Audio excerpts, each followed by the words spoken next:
Hello, I'm Max Keiser. For many years now, we've been saying that a new Bretton Woods is inevitable. And this past week, the IMF said exactly the same thing. A new Bretton Woods is coming, baby. Oh, boy. Stacy, what's going on? Well, so many people and so much media is focused on the clown car show happening in the U.S. elections that they kind of overlooked this whole IMF is calling for a new Bretton Woods, which, of course, would be seismic. It would coincide with the 50-year anniversary, and 2021 is a 50-year anniversary of the U.S. dollar standard. Remember, we went off the gold standard temporarily in August of 1971. Richard Nixon said they were closing the gold window just temporarily until they could default on their debts to England. And, of course, 50 years later, we're still defaulting on the debts. But we could be seeing a new Bretton Woods. Who knows what's going to happen? But you're talking to Simon Dixon in the second half about that. In the meantime, you know, really what's going on is that Thucydides trap that we've talked about, which is the rising power, China, always ends up in conflict with the declining power, which is the United States in this situation. And we certainly see that heating up. And you see that, however, even in the attitudes of people around the world. Here is a chart, which is world's leading economic power? This question was asked to people in advanced economies around the world. And among advanced economy publics, 48% thought China was the #1 power, 35% thought the US, and amongst Germans, it was 55% saw China as a leading power and 17% saw the US. And this is unfathomably low, says Adam Tooze. This idea of the Thucydides trap, you know, it sounds very elegant, doesn't it? And it's quite historic and epic. And it's a changing of the guard, right? So we're moving from the American century to a Chinese century, no doubt. And the U.S. dollar as world reserve currency had about a 100-year run, which is normal, going back 500 years. It was the U.S. turn to have the world reserve currency, and that's all shifting. And now we got the new Bretton Woods agreement, which is epic because the last one came after World War II, which was a seismic geopolitical reordering of the world powers. So this is a very, and the election, right? The election is obviously going to be contentious, and we got a good fourth quarter of 2020 shaping up. Max, you studied Greek tragedy as a student at NYU. You know, not only did the Greeks give us democracy and philosophy and so much of mathematics and our understanding of humans, but they also, you know, really understood like this sort of inevitability of these cycles of life. The Greek tragedies, you always know what's coming, right? The chorus is there. You know, Keiser Report is like the chorus of this tragedy, where it's just saying, okay, this is about to happen. This is what hubris is going to make this person do. So it is a perfect time, a perfect word, Thucydides trap, to use for this sort of situation, because it's just inevitable. There's no like good guy or bad guy. It is just what it is. It's fatalism. Yeah. And it doesn't mean necessarily that one is being cynical if one recognizes the fatalistic quality of certain dramas as they unfold, because what makes a good drama are the rules that outlined by the Greeks, you know, 2,700 years ago. And it is entertaining. For that very reason, that the ending is known, but the hero or anti-hero walks right into that buzzing saw, annihilates themselves inextricably, but fatalistically. And we see this time and time again. So the U.S., at any moment, they could get off this path They can't. of walking into the buzzsaw. They conceivably, Yeah. but fate is drawing them to the blade. You know, we had Aristotle, Plato, Socrates. They understood the man, right? They understood what drives us. And we always drive into the buzzsaw. That's the way powerful people or powerful nations do it. They just go straight into the buzzsaw. There's no other option. They can't just like kindly walk off the stage.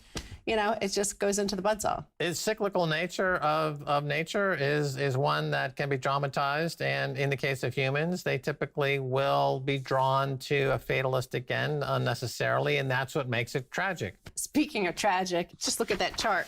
This is our deficit numbers plunging. Here is deficit surge. The U.S. recorded its widest budget deficit in fiscal 2020 since the Second World War. That was a tragedy. World War II was a massive global tragedy at the end of a last empire, of the British Empire. And, you know, the rising power at that time was Germany. And and the U.S., but they decided to fight Germany. Right. The U.S. went into massive debt to win World War II. It was a kind of a gamble. And it's like Amazon went into massive debt for many years to become the world's biggest retailer, and it paid off, and Jeff Bezos is the world's richest man. But this time, America went almost into similar debt, and before it's all over, probably equal, if not more debt, but without any payoff. There's no way that they will reap any reward to this because they are hollowing themselves out.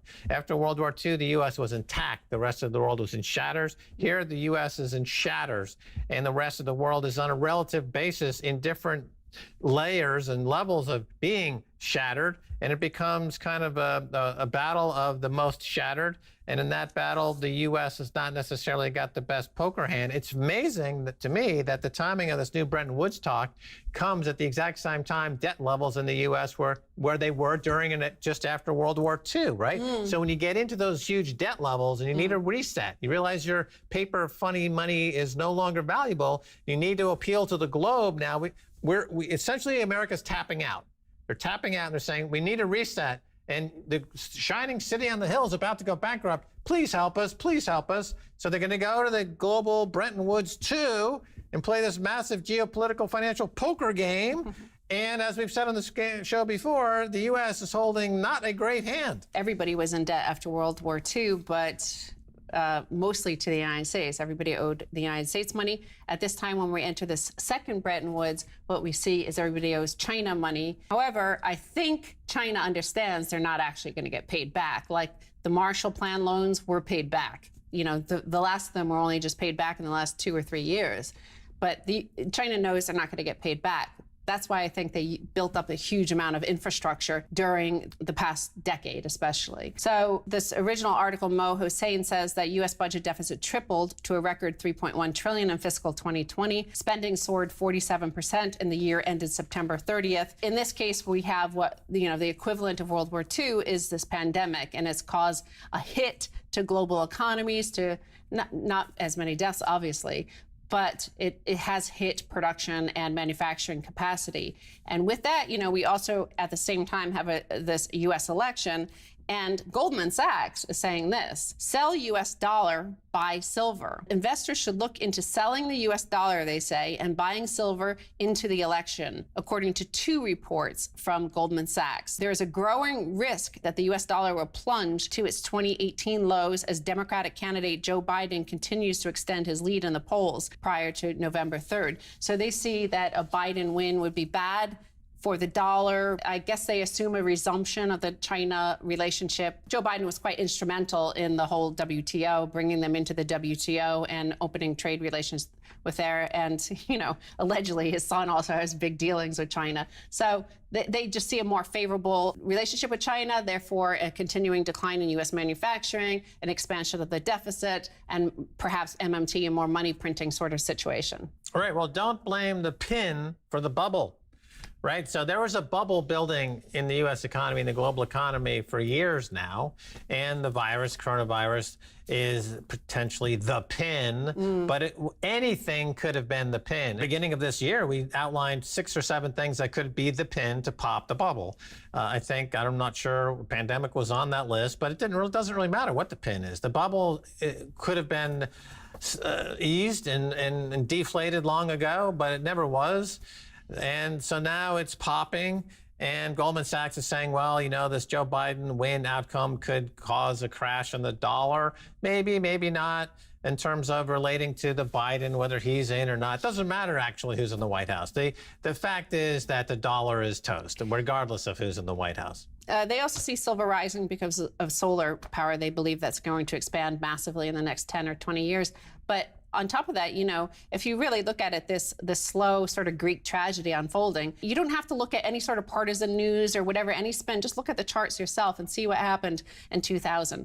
And the 1999 through 2001, not only did we have the dot-com collapse, but we also had the Commodity Futures Modernization Act and the repeal of Glass-Steagall, which was, those two, I believe, were crucial to allowing the China into the WTO on most favored nation status in 2001, just after 9/11. So So all of these things happened at the same time. We got to export our manufacturing. The domestic elite no longer needed the workers. They didn't need productive wealth in this country because of the Commodities Futures Modernization Act and the huge explosion in derivatives that followed that. So I think all of those go together, and the tragedy has been unfolding for 20 years. We've seen this coming. Right. And so in the tragic Greek drama, the character flaw of the protagonist is that they might be greedy or full of hubris.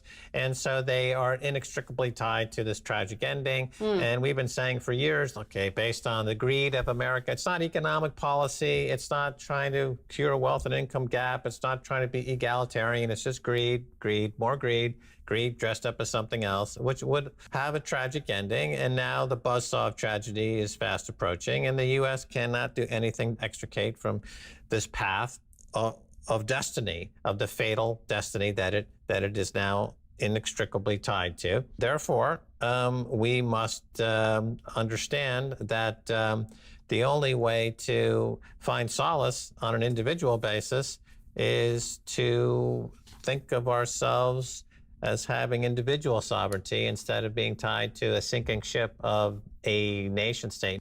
But you never know where truth is going to come from, and that's why I'm against all these things that are revisionist in nature, because you never know, actually, no matter what the surface is, there is some underlying truth that can be useful. The truth is that the electorate made bad decision after bad decision, partly because we were only ever presented with two protagonists to choose from to rule this decline into the end, right? We only ever had two options. And of a nation of 340 million. And sure enough, we, as I think it was H.L. Mencken said, that one day the people of America and this great democracy will choose the moron they deserve to rule the country. And, that's what we kind of have, these two choices of decline, right, of various abilities. And, well, that's it, and that's what we have a new Bretton Woods. Yeah, I think everybody outside the United States is like, that's why they're like, might be time for a new Bretton Woods. And Goldman Sachs is saying, dump the dollar. They're actually suggesting short the dollar. So they're saying bet against America. And that's... Cool. I mean, as well, what Warren Buffett's doing. Tragically, we knew this moment would come.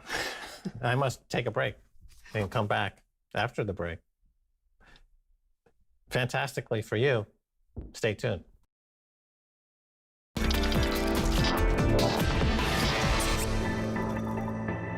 Welcome back to the Keiser Report. I'm Max Keiser. Time now to go to Simon Dixon of BnkToTheFuture.com. Simon, welcome back to Keiser Report. Thanks for having me, Max. Right, Simon Dixon, the IMF's calling for a new Bretton Woods. You've gone viral with your video breakdown of this. You're going through the whole thing. What does it mean? Is it a post-dollar world? Is it a bank core? Are we in a gold standard, a digital SDR, central bank digital currencies? What do we look for? Yeah, well, I think it's going to be a central bank digital currency. I think we're going to see, as we talked about in one of the previous episodes on Keiser Report, the actual attack on the banks. And I think this is a central bank-led world now. Central banks are sucking up all the assets all around the world. If they're taking on too many of those toxic assets, I think the IMF is getting ready to roll up all of those central banks into one IMF central bank digital currency. So the trends this is what they've been looking for a long time. So the IMF came out of the last Bretton Woods meeting in 1944 when they removed the gold standard and moved it to a gold dollar debt-backed standard. And then in 71, the US decided to remove the gold standard and move it to a full fiat debt-based Ponzi scheme.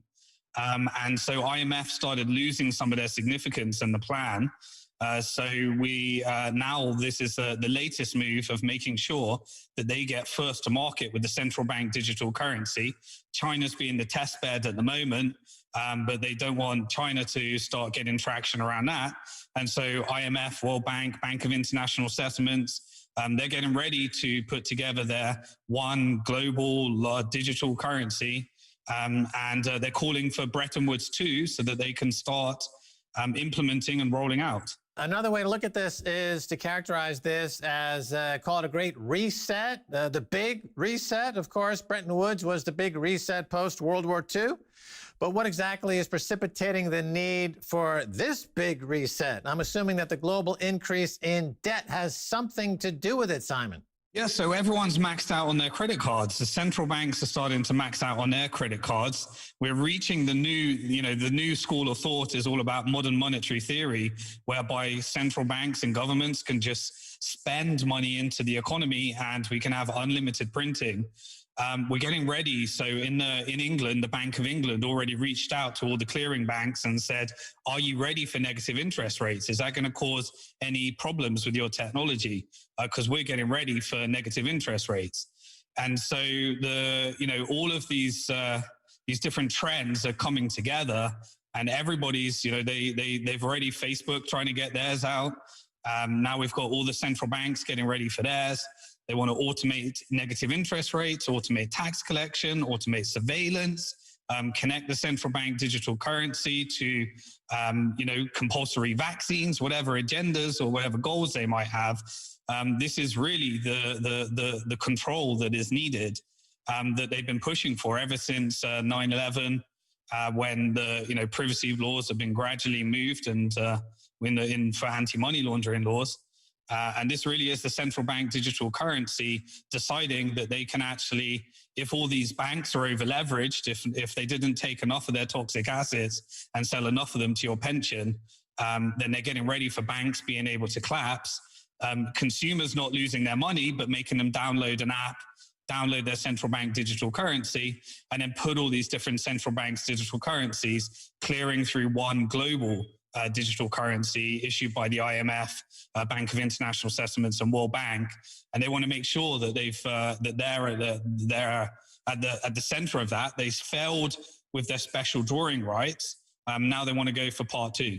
Right. And of course, you and I have been talking about this really since 2008. There's a lot of videos online. Max Keiser, Simon Dixon on various news organizations talking about the global financial crisis of 2008, when the banks were not allowed to fail. They took all of those debts on their balance sheets and they were bailed out by the central banks, and they were prevented from having to declare insolvency. Here we are 12 years later, and the central banks have sucked up all that bank debt as much as they possibly can. So the central banks need a bailout. So how do you bail out a central bank? We're talking about, and what others have talked about, is a $100 trillion or more credit facility or lending facility, and to roll up all that central bank debt into a global loan facility. And so what you've done is you've digged into it a little bit, and you're saying that the SDR, the special drawing right, or even a digital SDR is not going to work. We look like it's going to be a global central bank digital currency. And as you point out, depositors are not going to be encumbered or at risk.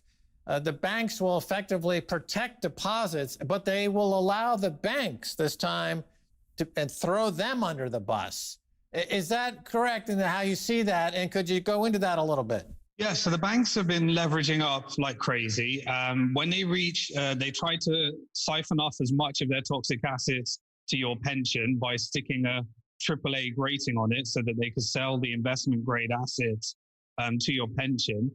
Some of those have been downgraded so they can no longer be sold to your pension. So they're looking at what the next options are. Well, the traditional playbook during the last financial crisis was hold taxpayers to ransom by being too big to fail, or go for the bail-in and just take people's deposits to recapitalize your bank and then issue them some stock. If monetary policy is no longer working, and because of this, the pandemic, all of the governments around the world have been implementing the most aggressive fiscal stimuluses that they can muster up, funded by quantitative easing, then the next thing you need to start thinking about, well, what if people, we're funding the world, well, what happens when we stop actually funding the world and covering their mortgages through all of these packages? Eventually, you're going to get real estate defaults. People can no longer afford their mortgages. And we need to start thinking about the implications that can actually have on banks. And the easiest way to actually do that now is to just replace the money that was created by the private banking sector as debt, let the banks go bust. You can't rely on federal deposit insurance. The FDIC only in the last savings and loan crisis There was the savings and loan SLDIC, which needed a $150 billion bailout and got rolled up into FDIC because FDIC is only insuring less than 1% of all deposits. They can only allow one too big to fail bank to go bust. And so they have to pick those winners. And if more than one too big to fail bank goes in trouble, then the FDIC doesn't cover that. And so rather than allowing consumers to lose all their deposits, just simply ask them to download an app, stick in the terms and conditions, everything that you want them to do, and they can get their free money, they can get their helicopter money, and they can get their deposits actually covered by this new debt. Well, actually, this is a non-debt-based money. So we're replacing, it's a deleveraging mechanism for replacing all the leverage it was created at the banks and replacing it with these currencies. But you need these large organizations. So, the next election in the United States is such an important election because you're either asking Trump or Biden to renegotiate the future of money. And IMF is definitely going to want to get their way in there and make sure that they're more significant, replacing the dollar standard with their global central bank digital currency standard. Throughout history, it's been necessary occasionally for governments and banks to declare a jubilee or a debt jubilee or a reset. And so that's not new. I mean, we're at an inflection point where a reset and a deleveraging is required. The difference here, however, is that the banks have a way to go about this using a cryptocurrency, which is not debt, but equity-based, to protect depositors and to deleverage the economy. So the big question is, geopolitically, the IMF, they're calling for this new Bretton Woods. Who gets a seat at the table? Who loses? And will gold be a factor, Simon? I don't think gold's going to be a factor in the design of the new financial system. I think that if you have enough gold to GDP reserves in your central bank or your country, i.e. United States, Russia, Germany representing Europe, China certainly has been accumulating a lot. Well, this is where you get a seat at the table at Bretton Woods too, by having enough gold to GDP reserves to actually be significant enough. Now, all of the other central banks, they got to start thinking about, well, what do we do to become significant? And that's where I think we're going to start seeing some of the smaller central banks whose currencies have been destroyed start to actually think about what their reserve assets are to be more significant in this upcoming monetary renegotiation. And if I were a small central bank, I'd be looking at the only asymmetric bet that you can make in the current market, which is actually holding Bitcoin on your balance sheet. If they've got their treasuries, we could see something like you could see for example, for the $1.5 trillion of treasuries are actually held by China. We could actually see, in order to win these currency wars, the US decide to actually just delete those treasuries. They could do that. They could just, that's simply a flick of a button. These are centralized databases that the Federal Reserve or the governments can actually just switch off. And so therefore, China has to rely back on all those treasuries disappearing on their gold reserves to get the significance in these monetary renegotiations. So I think you've had Jim Rickards on many times. I think we're seriously going to see these currency war scenarios that have been predicted on the Keiser Report for a long time. Yes, Jim Rickards has been writing about this and talking about this for a number of years and with great accuracy. And of course, he was a big believer in the SDR. I think your case about this digital cryptocurrency makes a lot of sense. Obviously, a country like the United Kingdom, they sold half their gold bullion a number of years ago, and they will be woefully inadequately represented at the table. Yeah, Gordon Brown took most of the gold reserves held at the Bank of England, sold them off for $300. The US made the right move. They confiscated the gold from all their people at $35. And now they're sat on their gold supply at $2,000 and beyond. So it's all coming back historically to this conversation that's been going on for hundreds of years, if not 1,000 years now. The two principal antagonists in this drama would definitely be U.S. and China. U.S. is all the debt. China, all the debt owed to it. In your thinking, one of the ways that the U.S. can fight in this global currency war is to simply delete that debt and it goes away from the balance sheet. It sounds quite, it sounds radical, but in these days of digital warfare, maybe not so much, Simon. Yeah, I mean, it's, this is currency wars. You can imagine a few scenarios. Well, the US, Trump, if he wins the next election, he's been saying this is the China virus. Well, he could actually say how much is actually, of these deaths and economic loss has China caused to the United States. They might want to take it to court, say that they owe us $4 trillion, $5 trillion in compensation, and therefore we're just going to delete these 1.5 trillion of treasuries.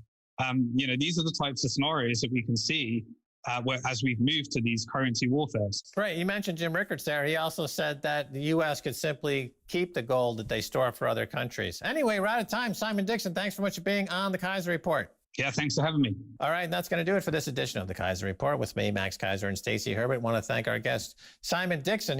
His book 10 years ago, Bank to the Future, was the first published book ever to mention Bitcoin. That's right. Until next time, bye, y'all.